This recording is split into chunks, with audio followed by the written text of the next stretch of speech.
Hello माय dear student, पुन्हा एकदा आपल्या सगळ्यांचं स्वागत. तर आज आपण चॅप्टर क्रमांक 2 reproduction in lower and higher animal मधला सेकंड व्हिडिओ लेक्चर मध्ये आज सुरुवात करणार आहोत.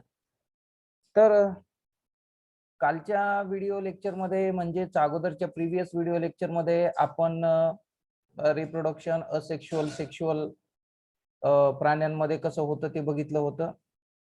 त्याच्यामध्ये नंतर मग आपण काही इव्हेंट्स पाहिलेल्या होत्या, 2 फेजेस पाहिलेल्या होत्या आणि आज ह्यूमन रिप्रोडक्शनच्या संदर्भात आपण चर्चा करणार आहोत. चला तर मग करू सुरुवात ह्यूमन रिप्रोडक्शन. चलो, तर माय डिअर स्टुडंट, ह्यूमन जे आहेत ते सेक्शुअली रिप्रोड्युसिंग ऑर्गॅनिझम किंवा ॲनिमल्स आहेत. म्हणजे त्यांच्यामध्ये ह्यूमन मध्ये मानवामध्ये लैंगिक प्रजनन होतं. The process of the reproduction involve various sequential steps आहेत. आता रिप्रोडक्शन साठी आवश्यक असतात काही steps and that steps have a sequence, आणि त्या सिक्वेन्सने क्रमाक्रमाने मानवाच्या शरीरामध्ये काही स्टेप्स घडाव्या लागतात बिफोर द रिप्रोडक्शन, आणि त्या स्टेपची आपण आता माहिती जाणून घेऊ. त्या कोणत्या स्टेप्स आहेत. स्टेप्स क्रमांक फर्स्ट, गॅमेटोजेनेसिस. आपण प्रिव्हियस व्हिडिओ लेक्चर मध्ये बोललेलो. Gameto and genesis it means the formation of male gamete and formation of female gamete. Male आणि फिमेल गॅमेटचं फॉर्मेशन होणं, this is the first initial step in the process of reproduction. Okay, egg cell तयार करायला पाहिजे फिमेलने आणि मेलने sperm तयार करणे. त्या स्पर्मला आणि एगला आपण गॅमेट असे म्हणतो, आणि ते निर्माण होण्याची प्रक्रिया म्हणजे गॅमेटोजेनेसिस होय. सेकंड, इनसेमायनेशन. आता हे सेक्शुअल रिप्रोडक्शन करताना ते जे मेल मधलं सीमेन आहे अलॉंग विथ द स्पर्म ते फिमेलच्या वजायनामध्ये इनसेमायनेट करायला लागेल. म्हणजे याचाच अर्थ ते इन्सर्ट करायला लागेल फिमेलच्या रिप्रोडक्टिव्ह ट्रॅक्ट मध्ये. त्याला म्हणायचं इनसेमायनेशन. दुसरं, इंटरनल फर्टिलायझेशन. आता इंटरनल फर्टिलायझेशन म्हणजे काय? इंटरनल याने आतमध्ये, that is fusion of male and fusion of female gamete हे होणार. बरोबर आहे, मेल आणि फिमेलच्या गॅमेटचं फ्युजन होणार. कुठे होणार? इंटरनली, म्हणजे inside the body of that female, फिमेलच्या बॉडीमध्ये. चौथं, when the fusion takes place between the male and female gamete, then the resulting process is the zygote formation. म्हणजे मग तिथं झायगोट तयार होणार. यायला लक्षामध्ये सगळ्यांच्या कोणत्या 4 स्टेप होत्या? First of all, gamete should be produced in male and female's body. Second one, male can inseminate, male न inseminate करायचं semen along with its sperm cell into the vagina, त्याला insemination म्हणू. थर्ड वन, आता वजायना मध्ये cervix मध्ये गेल्यानंतर त्या फिमेलच्या reproductive tract मध्ये त्या मेल गॅमेटचं आणि फिमेल गॅमेटचं फ्युजन होणार, म्हणजेच फर्टिलायझेशन होणार. फर्टिलायझेशन झाल्यानंतर फोर्थ स्टेप आहे झायगोटचं फॉर्मेशन होणार. ठीक आहे बेटा, ओके. झायगोटचं नंतर एम्ब्रिओ मध्ये डेव्हलपमेंट होणार, आणि त्या एम्ब्रिओचं डेव्हलपमेंट आणि ग्रोथ झालेली असणार. त्याला एम्ब्रिओजेनेसिस असे आपण म्हणणार.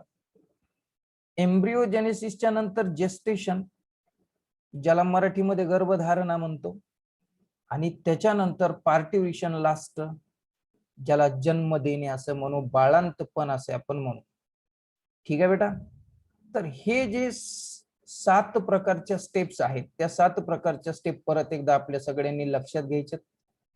एक आहे गॅमेटोजेनेसिस, second one is the insemination, third one is the internal fertilization. Internal का तर inside the body of female reproductive tract, female reproductive tract मध्ये होतं फिमेलच्या, म्हणून इंटरनल.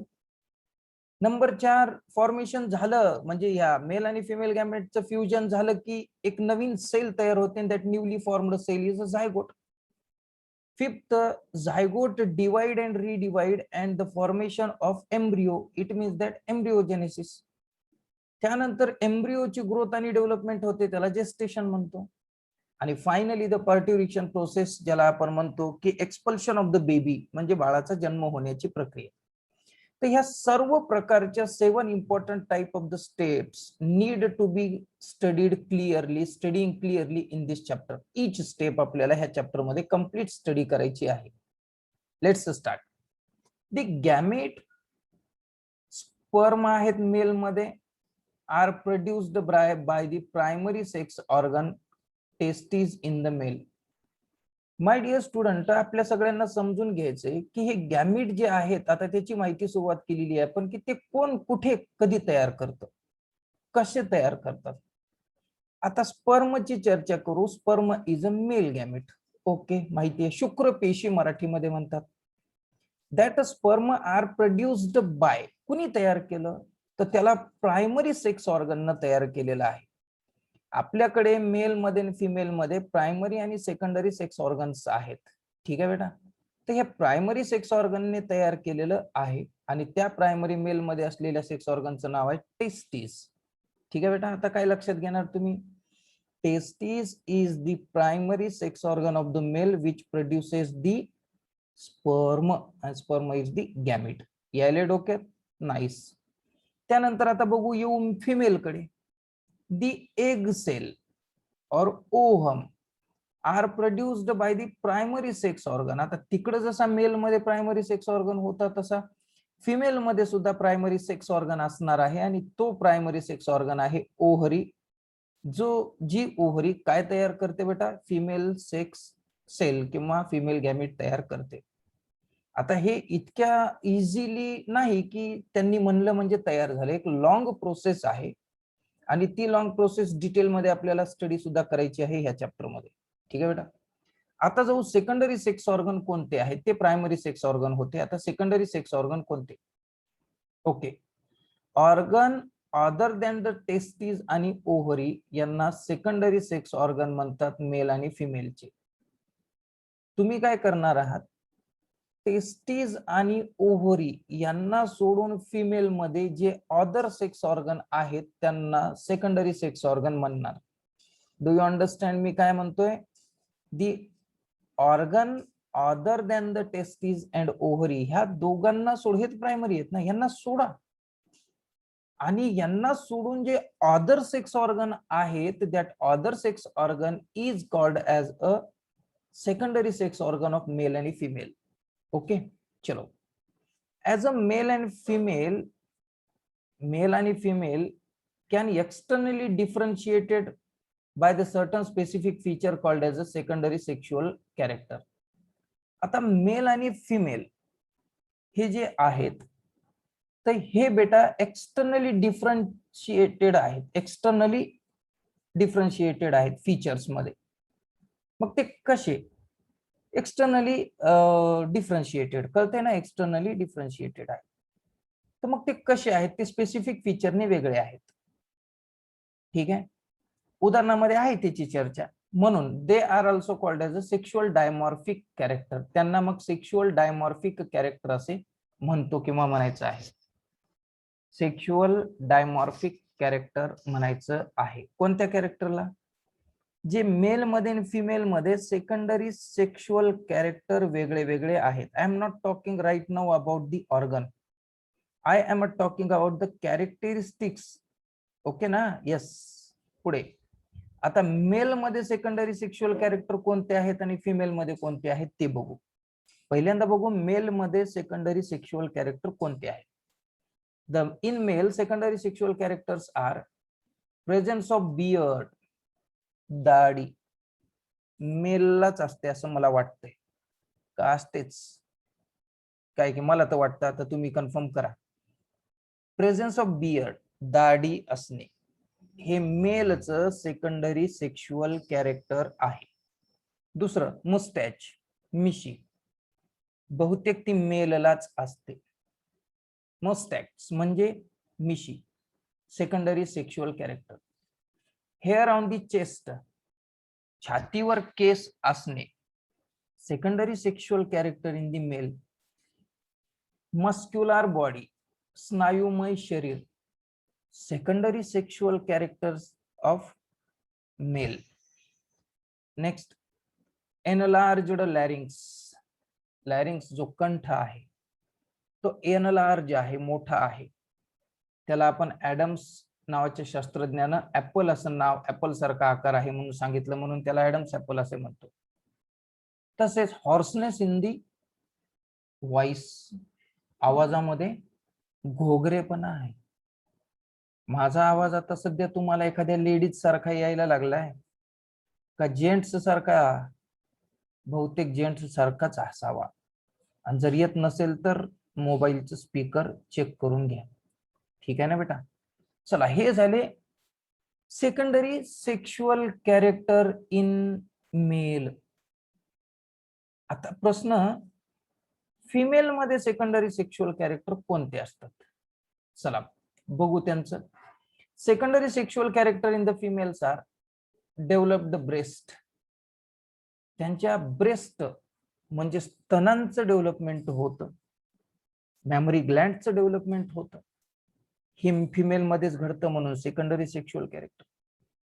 ब्रॉडर पेल्विस, कमरेचं जे हाड आहे ते ब्रॉड होतं, ते फक्त फिमेलचंच सेकंडरी सेक्शुअल कॅरेक्टर आहे. हाय पिच्ड व्हॉइस, आवाज नाजूक कोमल बनणं, secondary sexual characteristics of the फिमेलच आहे. म्हणजे एक्सटर्नली आपल्याला ह्या गोष्टी सांगायच्या होत्या की there is a difference between the secondary sexual characteristics in the male and female. समान आहेत का सारखे? अजिबात नाही. तर हे सेकंडरी सेक्शुअल कॅरेक्टर्स आहेत मेल आणि फिमेल मध्ये. ठीक आहे बेटा? तर आता आपल्याला एक्झॅक्ट मेल रिप्रोडक्टिव्ह सिस्टीमच्या संदर्भात चर्चा करायची आहे. स्टेट बोर्डच्या परीक्षेसाठी ह्यावर आपल्याला एक दीर्घोत्तरी स्वरूपाचा प्रश्न असणार आहे, आणि तो प्रश्न असा सांगणार आहे की एक्सप्लेन करा, डिस्क्राईब करा मेल रिप्रोडक्टिव्ह सिस्टीम. तर मग त्याचं उत्तर आपल्याला इथून सुरुवात करायचं आहे. आपल्या समोर एक छान अशी एक आकृती आहे, आपल्या राईट साईडला ती आकृती आपल्या सर्वांना दिसते.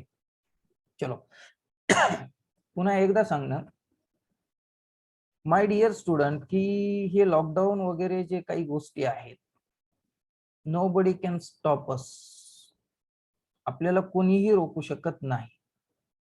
If you have a strong desire, if you really have to be do something, want to do something, and you just ignite the characteristics or the dormant characteristics of yourself, you just need to be ignite them, त्यांना ज्वलंत करा. म्हणून मग हे lockdown आहे अशी कुठलीही परिस्थिती नाही. I would like to sincerely requesting to every student to watch this video very carefully till the end. End पर्यंत हा व्हिडिओ एकदम सुपर बघायचा. 100% श्युरिटी देतो बेटा की अजिबात कुठलीच अडचण येणार नाही, नाही कुठलीच नाही येणार. Okay, so let's once again start and be ready. चला आता मेल रिप्रोडक्टिव्ह सिस्टीमची चर्चा आपण करू. छान एक आकृती दिसते आम्हाला इथे मेल रिप्रोडक्टिव्ह सिस्टीम मध्ये. आता कुठल्याही स्ट्रक्चरच्या आत जाण्याच्या पूर्वी first of all we just try to collect the involvement of the organ in that system. आता रिप्रोडक्टिव्ह सिस्टीम मध्ये how many number of other organs are present, ठीक आहे ना, that is too much important. आणि हे आपल्याला जाणून घ्यायचे की मेल रिप्रोडक्टिव्ह सिस्टीम मध्ये नेमकं असतं काय, आणि त्याच्यानंतर त्याच्या सगळ्या स्ट्रक्चरची, फंक्शनची, मॉर्फोलॉजीची, अनाटॉमीची स्टडी आपल्याला करायची आहे. ओके, चलो तो फिर आगे बढ़ते हैं. मेल रिप्रोडक्टिव्ह सिस्टीम काय आहे? It consist of primary male sex organ. त्या रिप्रोडक्टिव्ह सिस्टीम मध्ये काय आहे रे? त्याच्यामध्ये आहे प्रायमरी सेक्स ऑर्गन, ज्याचं नाव आहे टेस्टिस, आणि काही ऍक्सेसरी डक्ट आणि काही ग्लँड्स आहेत. आता तुम्हाला कदाचित डक्ट नसेल ना माहिती. ऍक्सेसरी डक्ट म्हणजे कोणते?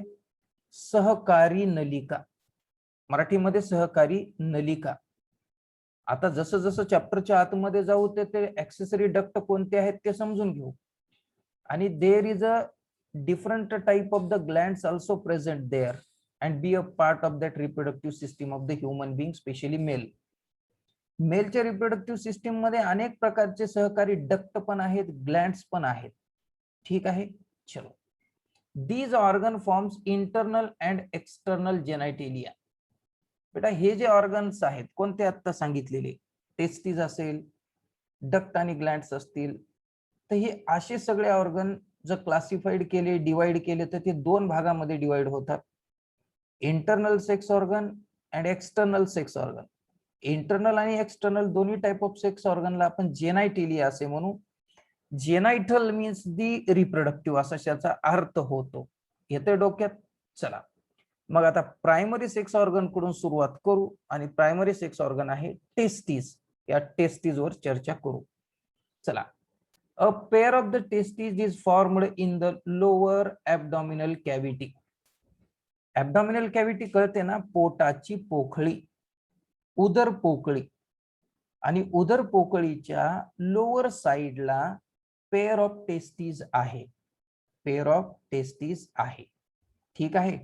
ते कुठे आहे हे बघा, इथे टेस्टिस दिसतात आपल्याला आकृतीवर. हे आकृतीवर टेस्टिस आहेत, दोन testis. And that testis is present lower to the abdominal cavity. Abdominal कॅव्हिटीच्या लोअर साइडला प्रेझेंट आहेत. Okay. Next, they are mesodermal in origin. MCQ साठी इम्पॉर्टंट आहे की मेसोडर्मल इन ओरिजिन, मेसोडर्म काय आहे.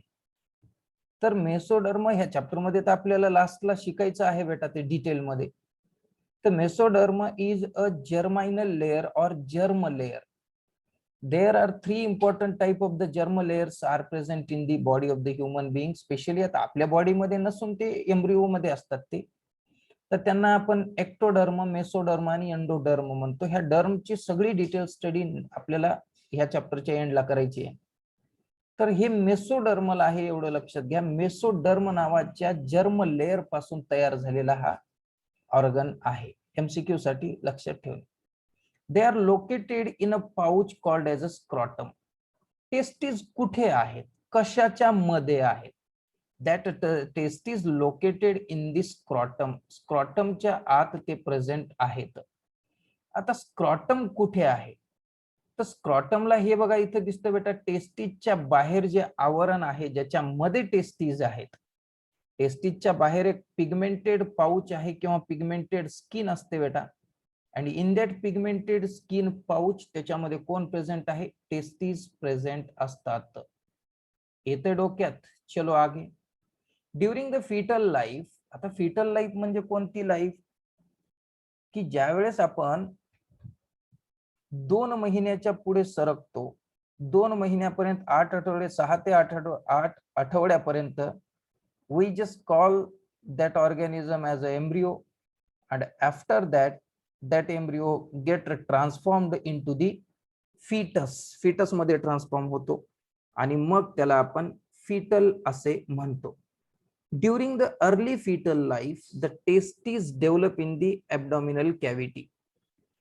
बघा, फिटल लाईफ मध्ये असताना म्हणजे बिफोर 2 महिन्याच्या आत हे जे काही टेस्टिस आहे, हे टेस्टिस डेव्हलप कुठं होतं? तर ऍब्डॉमिनल कॅव्हिटी मध्ये डेव्हलप होतं. नंतर later they descend into the scrotal sac, आणि नंतर मग ते स्क्रॉटल सॅक मध्ये येतं. 7व्या महिन्यापर्यंत ते स्क्रॉटल सॅक मध्ये येतं. कोण? टेस्टिस. कुठे येतं? स्क्रॉटम मध्ये येतं. ओके बेटा. आणि येण्याचा जो मार्ग आहे, the passage called inguinal canal. This is also very important word you need to be keep in mind. Inguinal canal काय आहे? तर inguinal canal जे आहे, these are the canal which can help to pass the testes from abdominal cavity to scrotum. म्हणजे scrotum आणि abdominal कॅव्हिटीच्या मध्ये एक कनेक्शन आहे, एक पॅसेज आहे, एक मार्ग आहे, त्याला इंग्युनल कॅनल असे म्हणतात. त्याद्वारे 7th मंथच्या ड्युरिंग 7th मंथच्या दरम्यान माय डिअर स्टुडंट हे जे टेस्टीज आहे ते टेस्टीज स्क्रॉटम मध्ये कॅरी होतं. अलॉंग विथ द टेस्टीज, एकटा टेस्टीजच नाही तर त्याच्या सोबत काही नर्व सेल्स असतात, काही ब्लड वेसल्स आहेत, यांचं सुद्धा पॅसेज त्याच्यासोबत होत असतं. Each testes oval in a shape, आकार ओव्हल आहे इथं आपल्याला समोर दिसतं माय डिअर स्टुडंट हे सगळ्यांना. त्याच्यानंतर बेटा testes oval in the shape आहे. त्यानंतर किती, फक्त 4 to 5 सेंटीमीटर लॉंग आहे आणि 2 ते 3 सेंटीमीटर वाईड आहे. आणि मुलांनो याची ती थिकनेस जर विचार केली तर 3 सेंटीमीटर थिकनेस आहे, 2 ते 3 सेंटीमीटर वाईड आहे आणि 4 to 5 सेंटीमीटर आहे ते लॉंग आहे. ठीक आहे, हे एक्सटर्नल भाग आहेत त्यांचे. त्याच्यानंतर आपल्याला हे जे टेस्टीज आत्ताच बोललोय आपण, ठीक आहे बेटा, चलो यस, आता हिस्टॉलॉजी ऑफ द टेस्टीज बद्दल आपल्याला चर्चा करायची आहे. हे आपल्याला इथं टेस्टीज दिसते बाळांनो सगळ्यांना व्यवस्थितरित्या एकदम आकृती राईट साइडला आहे आपल्या सर्वांच्या. आता आपल्याला हिस्टॉलॉजी ऑफ द टेस्टीज बघायचं, म्हणजे टेस्टीजच्या आत जाऊन त्याची स्टडी करायची आहे. चलो तर मग करू सुरुवात. ओके, चलो आगे बढ़ते हैं. मग आता इथं the testes is externally covered by collagenous connective tissue called, त्याला आम्ही म्हणणार आहोत ट्युनिका अल्बुजिनिया. ट्युनिका अल्बुजिनिया असं त्याचं नाव आहे बेटा. आता आपल्याला बघा हे जे टेस्टीज एक्सटर्नली आहे तर एक्सटर्नली टेस्टीजला आपण ट्युनिका अल्बुजिनिया असे म्हणतो. बघू ना मग त्या आकृतीवर पाहिजे ना आपल्या सगळ्यांना बघायला की टेस्टीजची जी कव्हरिंग आहे एक्सटर्नल कव्हरिंग त्याला आपण ट्युनिका अल्बुजिनिया म्हणतो. हे बघा बेटा इथं आहे नाव ट्युनिका अल्बुजिनिया आहे. या ट्युनिका अल्बुजिनिया मध्ये हे इथं दिसतं आपल्याला, हे बघा tunica albuginea of the testes. टेस्टीजच्या बाहेरचं आवरण, this is the external covering around the testes, tunica albuginea. ठीक आहे, पुढे चाललोय मग मी. Outer to it an incomplete peritoneal covering called as a tunica vaginalis. आता त्याच्या सुद्धा बाहेर ट्युनिका व्हॅजिनालिस नावाचे एक आवरण आहे. ट्युनिका व्हॅजिनालिस ते पण बघायला लागेल ना आपल्याला.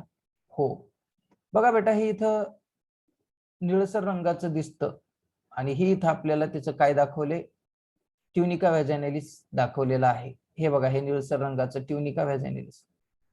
टेस्टीजच्या थोडस बाहेर कोण आहे, टेस्टीजला एकदम चिटकून, हे सुद्धा एमसीक्यू ला विचारलं जातं की टेस्टीजला एकदम क्लोजली कव्हर करणारं आवरण कोणतं, ट्युनिका अल्बुजिनिया. ट्युनिका अल्बुजिनियाच्या नंतर आल्सो एक कव्हरिंग प्रेझेंट आहे, that is called as a tunica vaginalis. Tunica vaginalis सुद्धा आहे. आणि त्याच्यानंतर विद्यार्थ्यांनो inner layer is a tunica vasculosa. आता ट्युनिका व्हॅस्कुलोसा जो आहे तो इनर लेयर आहे म्हणा, आपण इथं शोधून बघू ते व्हॅस्क्युलोसा कुठं आहे, सगळ्यात इनर जे लेयर आहे ते. तर विद्यार्थ्यांना आणि विद्यार्थिनींना हे विसरल लेयर, हे visceral layer of the tunica vaginalis of the testes, त्याला आपण असं म्हणू शकतो.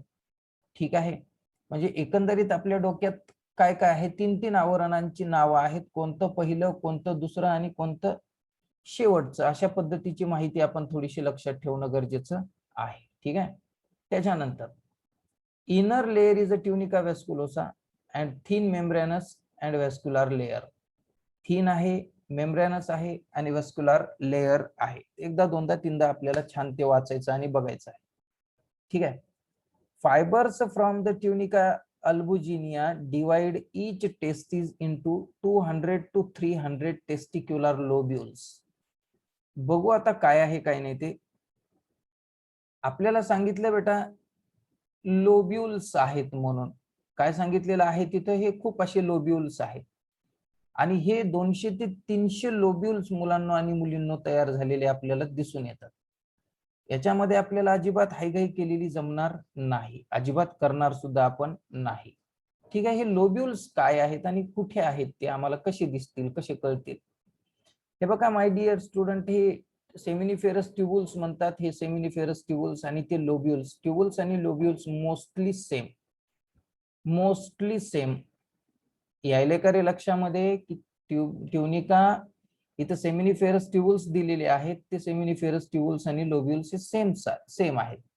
हे इथे दिसते आपल्याला खूप मोठ्या प्रमाणामध्ये 1 2 3 4 5 6 7 8 9 10 11 12 कोण आहेत हे लोब्युल्स आहेत. वाक्य काय म्हणत होतं आपलं, की आमचं वाक्य म्हणतंय की fibre from the tunica albuginea, tunica albuginea पासून काही फायबर्स तंतू निघतात आणि त्या तंतूमुळे प्रत्येक टेस्टीजला काय केलं जातं तर डिवाइड केलं जातं आणि डिवाइड होऊन 200 ते 300 टेस्टिक्युलर लोब्युल्स असे आपण त्यांना म्हणतो. निघतोय पुढे, each with 1 to 4 highly coiled seminiferous tubules. मी आत्ताच म्हणलो होतो की प्रत्येक टेस्टिक्युलर लोब्युल्स मध्ये तुम्हाला कमीत कमी 1 ते 4 सेमिनिफेरस ट्युबुल्स दिसतील. तुम्ही म्हणाल हे सेमिनिफेरस ट्युबुल्स कुठे आहेत? सेमिनिफेरस ट्युबुल्स कुठे आहेत? हे बघा बेटा, इथे दिसतात आपल्याला हे सेमिनिफेरस ट्युबुल्स आहेत. हे बघा इकडे पण दिसतात वर 1 2 3 असे खूप सेमिनिफेरस ट्युबुल्स आहेत. लक्षात घ्या, ही आकृती खूप महत्वाची आहे आणि हा प्रत्येक चॅप्टरचा प्रत्येक भाग हा अति इम्पॉर्टंट आहे. हे बघा इथे दिसतात सेमिनिफेरस ट्युबुल्स. ट्युबुल्स यानी जनरली एक नलिका आहे. आपल्या सगळ्यांना लक्षात यावं, एक ट्यूब असते बेटा ती, आणि असे 1 ते 4 ट्यूब तुम्हाला प्रत्येक लोब्युल्स मध्ये दिसणार आहेत आणि 200 ते 300 लोब्युल्स आहेत. विचार करा सेमिनिफेरस ट्युबुल्सचा. ठीक आहे, आता सेमिनिफेरस ट्युबुल्स हे बघा इकडच्या तुमच्या लेफ्ट साइडच्या आकृतीवर सुद्धा दिसते. हे बघा इथं क्लिअर दिसतात. आणि सेमिनिफेरस ट्युबुल्स ज्याच्यामध्ये प्रेझेंट आहेत ते आहेत लोब्युल्स. लोब्युल्सच्या मध्ये ट्युबुल्स, लक्षात घ्या. चलो मग आता निघतो पुढे. each seminiferous tubules internally lined by cuboidal germinal epithelial cells. आता आपण एनसीईआरटीचा अभ्यास करत असताना सुद्धा आपल्याला हीच लाईन त्यात दिसेल. इंटरनल स्ट्रक्चर किंवा इंटरनली सेमिनिफेरस ट्युबुल्सच्या आतमध्ये क्युबॉइडल जर्मायनल इपिथेलियल सेलच असणार आहेत. हा प्रश्न विचारला गेलेला आहे. मोस्ट ऑफ द टाइम हा प्रश्न विचारला गेलेला आहे की सेमिनिफेरस ट्युबुल्सला इंटरनली लाईन करणाऱ्या टाइप ऑफ सेल्स कोणत्या आहेत, तर त्या आपल्याला लिहायचं आहे जर्मायनल इपिथेलियल सेल. आपण पुस्तक बघत असाल तर नक्की त्याला अंडरलाईन करून ठेवत चला. ओके बेटा. आणि that cell is a spermatogonia, आणि त्या सेलचं नाव आहे स्पर्मॅटोगोनिया. आता काय केलंय, क्रॉस सेक्शन दाखवलेलं आहे ट्युबुल्सचा आपल्या पुढं. इथं आपल्या पुढे एक उजव्या हाताला राईट साइडला आपल्याला एक हे दिसतं, आणि हे काय आहे असं विद्यार्थी विचार करतील तर त्यांना असं सांगितलं जाईल की बाळांनो, हे टीएस ऑफ ट्युबुल आहे, म्हणजे सेमिनिफेरस ट्युबुलचा टीएस आहे. ठीक आहे, त्याच्यामध्ये काय काय दिसतं आपण बघून घेऊ. हे बघा इथं ट्युनिका अल्बुजिनिया आहे. हे बघा हे सेमिनिफेरस ट्युबुल्स आहे. आता हे सेमिनिफेरस ट्युबुल्सच्या मध्ये अशा पद्धतीची रचना किंवा घटना असते, काय आहे बघू. A few large pyramidal cell called Sertoli cells और सबटेंटॅक्युलर सेल, किंवा सर्टोली सेल्सचं अजून एक नाव आहे, आपण ते नोंद करून घ्यावं, नर्स सेल. ठीक आहे, चलो मग त्या नर्स सेल वगैरे कुठं आहेत, त्या सर्टोली सेल्स आम्हाला आकृतीवर दिसतात का ते बघणं गरजेचं आहे. दिसतात. हे बघा इथे दिसतात या Sertoli cells 1 2 3 4 5. These are the 5 numbers of the cells are present in between the germinal epithelial cell. जर्मायनल इपिथेलियल सेलच्या मध्ये ते प्रेझेंट आहेत, आपल्याला पण दिसत आहेत. ओके, चलो त्यांना सस्टेंटॅक्युलर सेल असे सुद्धा म्हणतात. त्या पिरॅमिडच्या आकाराच्या आहेत. Okay, the germinal epithelial cell, आता ते लाईन केलेल्या cell जर्मायनल epithelial cell undergoes the गॅमेटोजेनेसिस.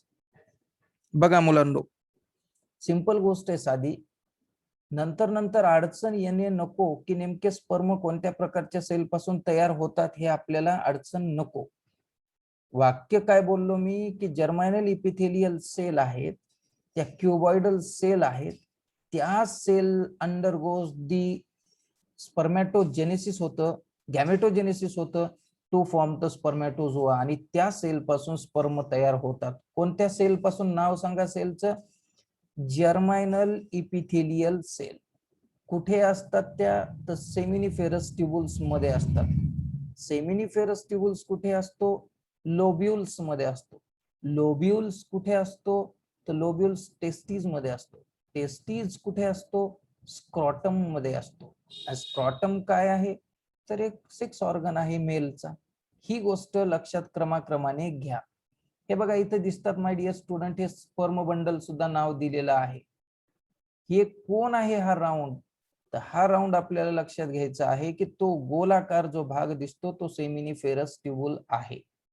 कोण आहे तो? Seminiferous tubule. लक्षात ठेवा. पुढे, Sertoli cell provide the nourishment to. Sertoli cells जे आहेत ते नरिशमेंट देतात कुणाला? डेव्हलपिंग असणाऱ्या स्पर्मला. Those sperm which undergoes the development, ज्या स्पर्मचं डेव्हलपमेंट व्हायलंय त्यांना नरिशमेंट द्यावं लागतं. अँड दॅट नरिशमेंट, किंवा त्यांना न्यूट्रिशन म्हणू आपण, that nutrition should be provided by that Sertoli cell. त्या सर्टोली सेल्स त्यांची ग्रोथ अँड डेव्हलपमेंट करून घेतात. त्यांना काय देतात? तर फूड मटेरियल प्रोव्हाइड करतात. Various stages of the various stages of the spermatogenesis can be seen in the seminiferous tubules. Seminiferous tubules मध्ये ना वेगवेगळ्या प्रकारच्या तुम्हाला स्टेजेस दिसतील. कशाच्या? स्पर्मॅटोजेनेसिसच्या. म्हणजे स्पर्म डायरेक्ट नाही तयार होत, तर खूप त्याच्यामध्ये काय असणार आहेत माय डिअर स्टुडंट? स्टेजेस असणार आहेत. आणि त्या स्टेजेस कोणत्या त्याचा आपण अभ्यास करू. The innermost spermatogonial cell. Innermost सगळ्यात आतमध्ये असलेली स्पर्मॅटोगोनियल सेल जी आहे डिप्लॉइड कंडिशन मध्ये. मी आता कुठे नेलंय तुम्हाला? कुठे नेलं? ते सेमिनिफेरस ट्युबुल्सच्या आतमध्ये नेले, जिथं कोणत्या सेल होत्या? जर्म सेल होत्या. त्यांचं नाव काय? Spermatogonial cell. त्या कशा होत्या? डिप्लॉइड. त्यांच्यापासून प्रायमरी स्पर्मॅटोसाइट होतं, म्हणजे मायटोसिस डिव्हिजन होतं. मायटॉटिक डिव्हिजन झाल्यामुळं त्यांच्यापासून स्पर्मॅटोगोनियल सेल पासून प्रायमरी स्पर्मॅटोसाइट झाले. प्रायमरी स्पर्मॅटोसाइटचं रूपांतर my dear student secondary spermatocyte मध्ये होतं. ह्यावेळेस मात्र प्रायमरी स्पर्मॅटोसाइटचं मायोसिस डिव्हिजन होतं किंवा मिओसिस होतं. त्यामुळं सेकंडरी स्पर्मॅटोसाइट तयार होतात, जे की हॅप्लॉइड आहेत. त्यानंतर तिथून स्पर्मॅटिड्स तयार होतात, जे हॅप्लॉइड आहेत. आणि स्पर्मॅटिड अंडरगोज द स्पर्मिओजेनेसिस. स्पर्मिओजेनेसिस नावाची एक प्रक्रिया आहे. हे सगळं डिटेलमध्ये आपण बघणारच आहोत बरं पुढं. हे स्टेप्स दिलेले आहेत. ह्या सगळ्या घटना ह्या घडतात कुठे? सेमिनिफेरस ट्युबुल्स मध्ये घडतात. कुणाच्या बाबतीत घडतात? तर these events are takes place कुणाच्या बाबतीत? तर सेमिनिफेरस ट्युबुल्स मध्ये प्रेझेंट असलेल्या जर्मायनल इपिथेलियल सेलच्या बाबतीत घडतात, कारण त्यांच्यापासून स्पर्म तयार होणार आहे. हे खूप डिटेल आहे ह्या चॅप्टर मध्ये. आणि फायनली स्पर्म्स आर प्रोड्युस्ड, आणि शेवटी आपल्याला स्पर्म तयार झालेले दिसतात. Next, interstitial or the Leydig cell lies in between the seminiferous tubules. Seminiferous tubules मध्ये अजून एका प्रकारच्या सेल्स आहेत, and that cell is a interstitial cell किंवा लीडिंग सेल. हे आकृतीमध्ये आपण बघू इथं की आहेत का तशा लीडिंग सेल. हे बघा माय डिअर स्टुडंट, इथं आहेत. आकृतीत नाव बघा. These cells are present in the space between two seminiferous tubule. दोन सेमिनिफेरस ट्युबुल्सच्या मध्ये जो स्पेस असतो, एक्सटर्नल स्पेस, तर त्या स्पेस मध्ये एक स्पेशलाइज्ड सेल्स आहेत. That specialised cell is interstitial cell, and that cell also called as a Leydig cell. त्यांना दुसरं नाव काय आहे? लीडिंग सेल आहे. आणि माय डिअर स्टुडंट, त्या जे लीडिंग सेल्स आहेत, त्या लीडिंग सेल नॉर्मली काय करतात किंवा त्या कशासाठी गरजेच्या असतात किंवा आहेत ते आपण बघू. ठीक आहे, चला. त्यानंतर ह्या जे लीडिंग सेल आहेत त्या लिडिक सेल एका विशिष्ट स्वरूपाचा एक पदार्थ तयार करतात किंवा एक हार्मोन तयार करतात आणि दॅट हार्मोन इज अँड्रोजन किंवा त्याचं दुसरं नाव आहे testosterone. And that testosterone can responsible for maintaining the secondary sexual characteristics of the mail.